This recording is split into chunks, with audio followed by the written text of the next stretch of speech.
রায়ের বাজারে পাল ট্রাস্ট বলে একটা ট্রাস্ট আছে এবং ওই ট্রাস্টের অধীনে সমস্ত বিস্তীর্ণ এলাকা এবং সমস্ত হিন্দুদের সম্পত্তি সব মন্দির সেগুলো দখল করেছেন কিছু মুসলিম আওয়ামী লীগের নেতা এবং আরও প্রভাবশালীরা। তার সাথে কিন্তু কিছু হিন্দুর সংযুক্তি ছিল, তারাও বেনিফিটেড হয়েছেন। আমি এই পাল ট্রাস্টের পুনরুদ্ধারের জন্য চেষ্টা করছি যাতে করে হিন্দু জনগোষ্ঠী তার সম্পত্তি ফেরত পায় এবং তারা যেন তার অধিকার প্রতিষ্ঠা করতে পারে। এখন আমরা হিন্দুদেরকে অনেক দূর এগিয়ে আসতে দেখেছি বলতে যে আমরা কোনো রাজনৈতিক দলের সদস্য না, আমরা কারো ভোট ব্যাংক না, আমরা বাংলাদেশের স্বাভাবিক সুস্থ নাগরিক, আমরা যে কাউকে ভোট দিতে পারি এবং আমাদের অধিকার নিশ্চিত করতে চাই। তারা কেউ সাম্প্রদায়িক না।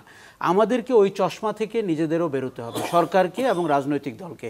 দেখুন, উনি যে সংখ্যাতত্ত্ব বললেন এটি কিন্তু লজ্জার। কাজেই আপনি কিন্তু আপনার সংখ্যা দিয়ে প্রমাণ করছেন যে আপনি আসলে হিন্দুরা আওয়ামী লীগের উপরে নির্ভর করুক যুগ যুগান্তর পর্যন্ত, এটি আপনি চান।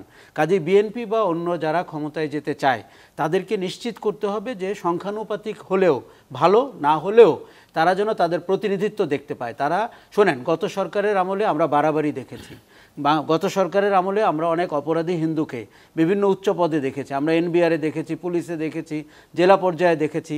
সেটি আবার মুসলমানদের কাছে দৃষ্টিকটু মনে হয়েছে। কাজেই সরকারটি কেন করেছে? কারণ সরকারটি চেয়েছে তার ভোট ব্যাংক অটুট থাকুক। আর সব কিছুর পেছনে একটা দুর্নীতি চক্র রয়েছে। এরা হচ্ছে একটা সফটওয়্যার টার্গেট। একটা সংখ্যা 9% বা 10% লোককে যদি হাতের মুঠোয় পেতে পারেন, একটা দেখুন রাজনীতিতে কত ধরনের খেলা হয়।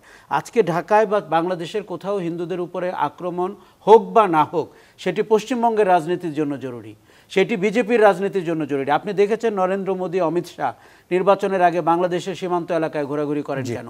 কাজেই হিন্দুরা একজোট হয়ে তাদের দুষ্কৃতকারী এবং অপরাধীদেরকে বিদায় করে তারা নিজেরাও বলতে পারে যে আমরা এইসব জায়গায় আওয়ামী লীগের দোসর, ফ্যাসিবাদের দোসরকে ঝেঁটিয়ে বিদায় করতে চাই, আমরা প্রশাসনের সহযোগিতা চাই, আমরা সমাজের অন্যান্য মানুষের সহযোগিতায় আমরা একটা সুস্থ হিন্দু গন্ধ গায়ে নিয়ে না, তার একটি নাগরিক হিসাবে তার অধিকার প্রতিষ্ঠার আন্দোলন শুরু হতে পারে।